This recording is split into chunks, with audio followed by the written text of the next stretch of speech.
Hi everyone. आज के इस वीडियो में हम लोग देखने वाले हैं कंडीशंस। जावास्क्रिप्ट में कितने टाइप के कंडीशन हम अप्लाई कर सकते हैं और इनको यूज करने का क्या रूल है, वो सारी चीजें हम आज इस वीडियो में सीखने वाले हैं। तो वीडियो को लास्ट तक जरूर देखिए। सबसे पहले हम बात करेंगे कि ये कंडीशंस क्या होते हैं।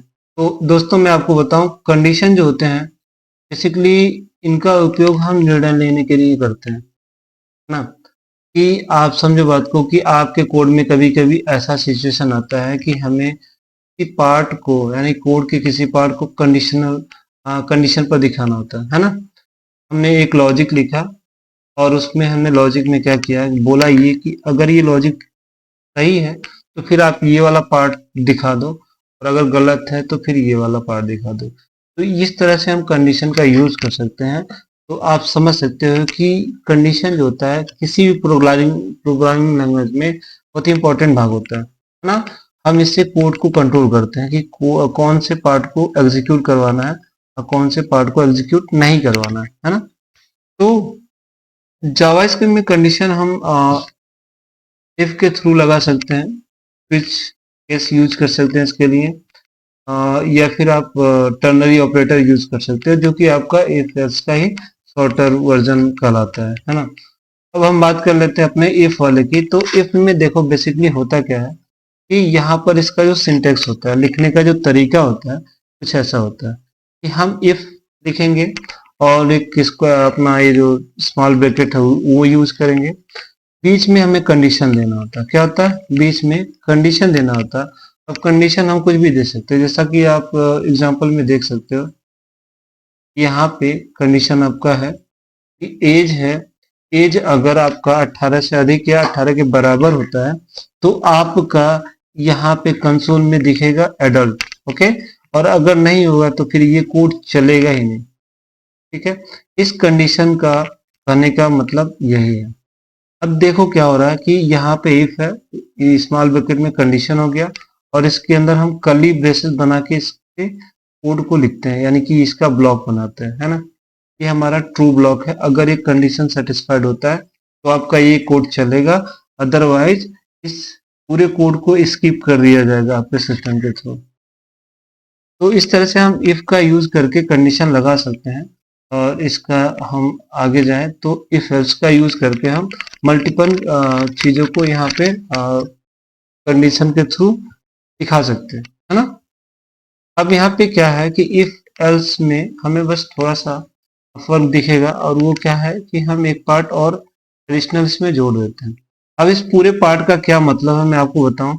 इफ जो है, यहाँ पे हमने कंडीशन डाला और कंडीशन अगर ट्रू होता है, मतलब ये सही होता है, तो फिर आपका जस्ट यानी कि इफ के जस्ट बाद वाला जो ब्लॉक है ये वाला आपका रन हो जाएगा, यानी कि ये कोड एग्जीक्यूट हो जाएगा।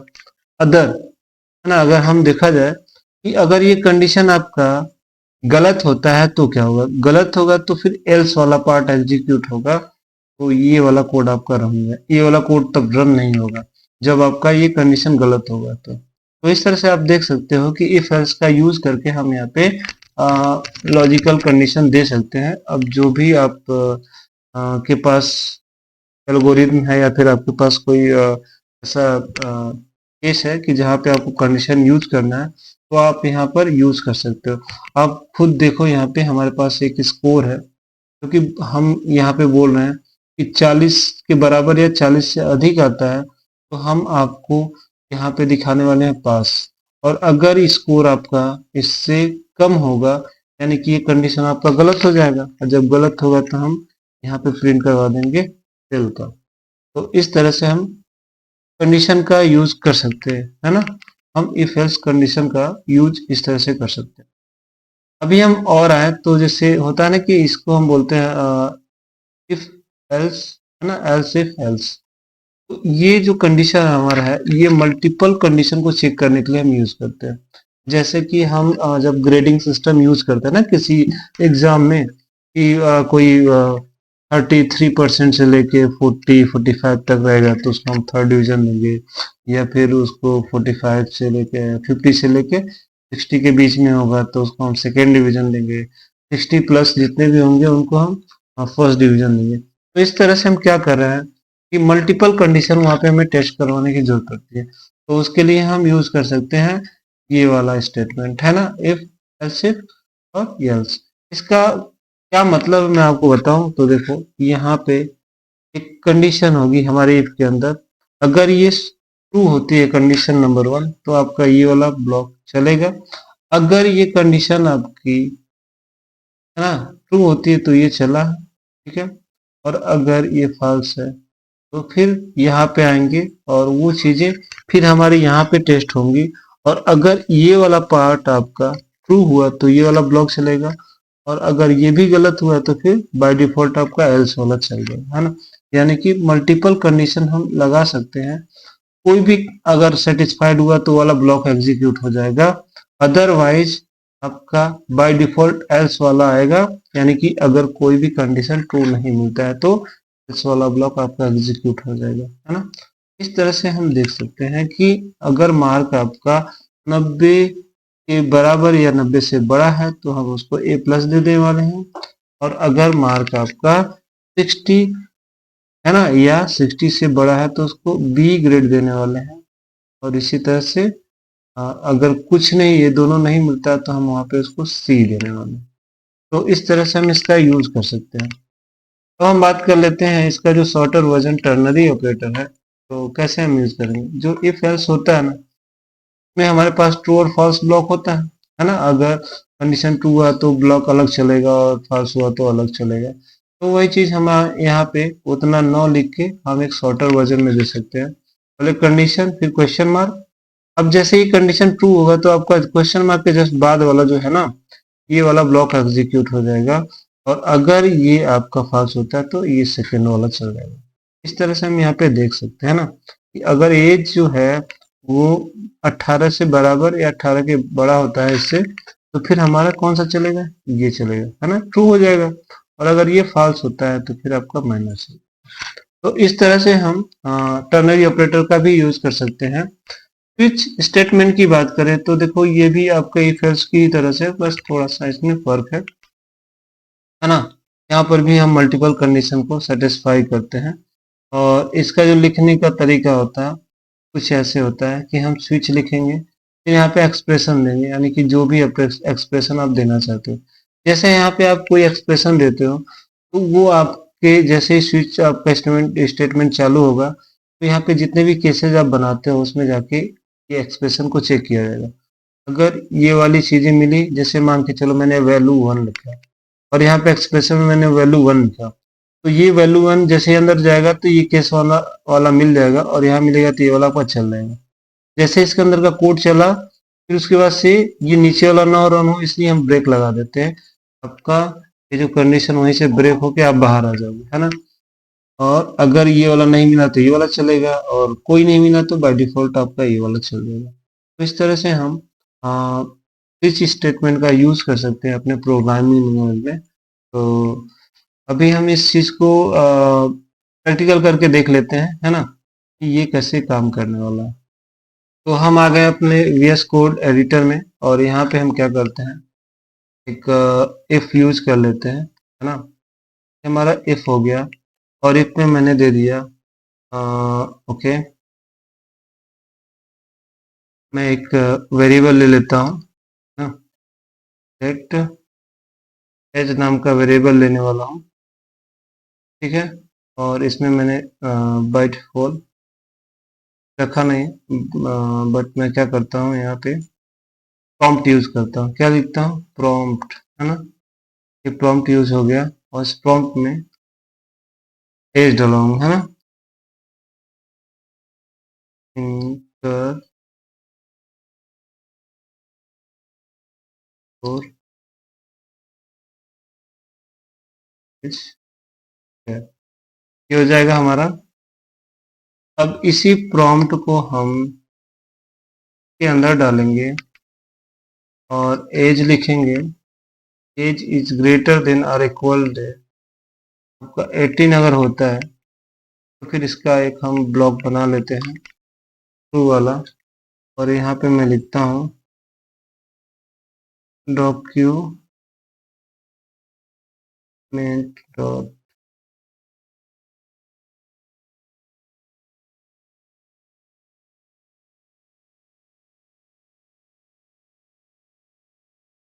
अब यहाँ पे देख सकते हो कि मैं यहाँ पे प्रिंट कराऊंगा क्यू और रिजल्ट। ठीक है, मैंने ये लिख दिया। अब मैं अपने कोड में जाऊंगा यहाँ पे, और यहाँ पे अभी हमने चालू नहीं किया है, तो इसको लाइव सर्वर से ओपन करते हैं। और ओपन करने के बाद हम आ गए यहाँ पे और प्रॉम्प्ट पूछ रहा है, तो मैंने यहाँ पे दे दिया 20, और जैसे ही मैं 20 दूंगा, अब देखोगे यू आर अडल्ट आपको दिख रहा है ना। लेकिन अगर मैं यहाँ पे 20 नहीं देता हूँ तो क्या होगा, मैं आपको बताऊं। अगर मैंने 12 दे दिया तो इसके बाद से मैं वहाँ पे कुछ नहीं देखने को मिलेगा, क्योंकि ये वाला जो कोड है इसके अंदर का ये रीड ही नहीं हुआ। क्यों? क्योंकि कंडीशन हमारा सेटिस्फाइड नहीं हुआ। जब कंडीशन सेटिस्फाइड नहीं होगा तो फिर ये अंदर का कोड रन ही नहीं होने देगा, इसको स्किप कर देगा, है ना। अब हम चाहते हैं कि अगर ये गलत हो तो भी हमें कोई आउटपुट मिले, ताकि हमें पता चले कि हाँ ये चल रहा है। तो इसके लिए हम एल्स का पार्ट बना सकते हैं इसका। एल्स का पार्ट बना के मैं करता हूँ इसी चीज को कॉपी, और ये हो गया कॉपी। और इसके बाद से हमें क्या करना है, यहाँ पर माइनर लिख देना। क्या लिखना है? माइनर। ये हो गया। और जैसे ही हम आएंगे यहाँ पे, हमारा कोड है रन हो रहा है, इसे एक बार कर लेते हैं। ये हो गया। और यहाँ पे मैं 12 देता हूँ, और जैसे ही 12 दूंगा तो माइनर ये आ चुका। फिर हमें कुछ देना है, जैसे 33 दिया, और यहाँ पे आपको रिजल्ट एडल्ट आ रहा है। तो इस तरह से आप देख सकते हो कि हम इफ एल्स का यूज कैसे कर सकते हैं, और काफी शानदार है। आप इसको यूज कर सकते हो, ठीक है ना। हम मैं चाहता हूं कि यहाँ पे मैं इफ एल्स इफ का भी यूज कर लूं। और एल्स इफ का यूज करने के लिए बेसिकली मुझे यहाँ पर एज को फिर से देना होगा, और मैं यहाँ पे चेक करवाऊंगा age is equal to age is less than 12 ना। अगर एज आपका 12 से कम होगा तो क्या आपको मिलने वाला है? मैं लिख दूंगा आप द्वारा किड, ओके। और एल्स वाला पार्ट बना लेते हैं।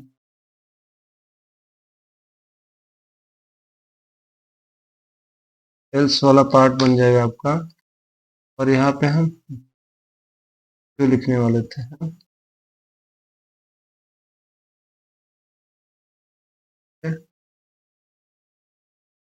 तो मैंने यहाँ पे कुछ दिया, और इसको एक बार हम चेक करते हैं।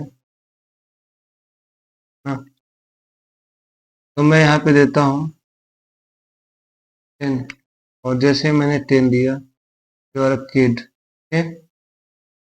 और मैं यहाँ पे अगर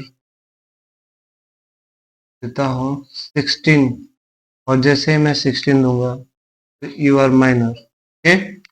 और इसी तरह से अगर हम 23 देते हैं तो आप देख सकते हो यू आर एडल्ट। इस तरह से हम मल्टीपल कंडीशन को चेक कर सकते हैं यहाँ पे इफ एल्स इफ के यूज से, है ना। और इस तरह से हम अपने टर्नरी को यूज कर सकते हैं। टर्नरी को यूज करने के लिए बेसिकली हमें क्या करना है कि यहाँ पे इसको तो हम क्या करते हैं, कमेंट ही कर लेते हैं। ये हो गया कमेंट, और यहाँ पे हम टर्नरी यूज करेंगे। तो एक मैंने दिया 5 8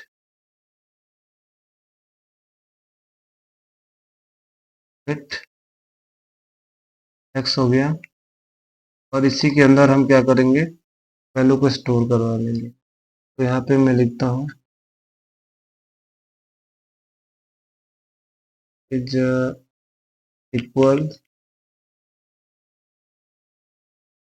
5 है ना। ये कंडीशन मैंने डाला, मार्क हो गया।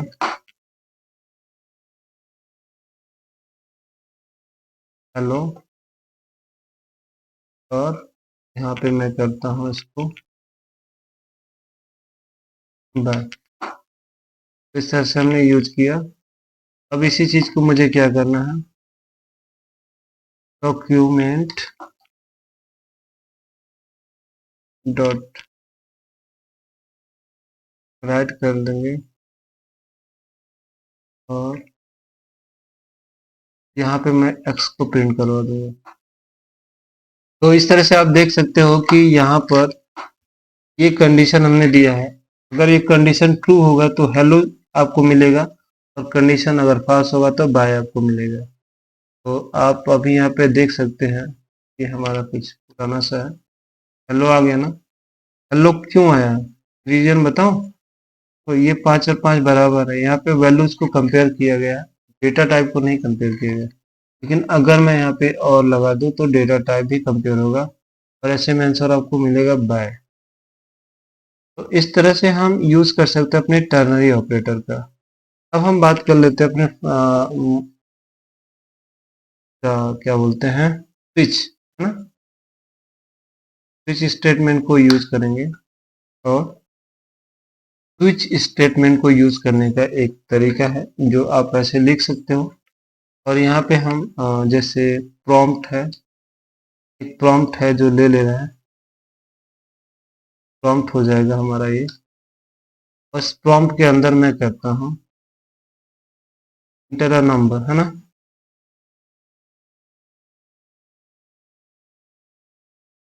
ये नंबर हमें इंटर करवाना है। जैसे ही 1 आएगा मैं यहाँ पे 1 लिख देता हूँ। कंट्रोल सी, पहले इसमें कुछ लिख लेते हैं, डॉक्यूमेंट डॉट राइट, और इसके अंदर लिखते हैं 1। ठीक, 1 ही लिख देता हूँ। ठीक है, और सेम चीज को मैं क्या करता हूँ,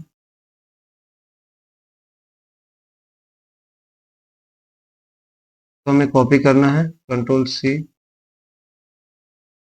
कंट्रोल भी कर देंगे, फॉर्मेट कर लेते हैं थोड़ा और अच्छा हो जाए।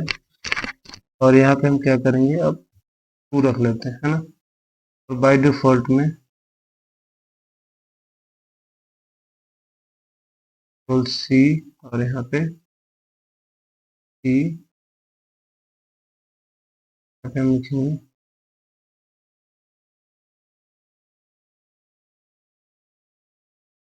Valid invalid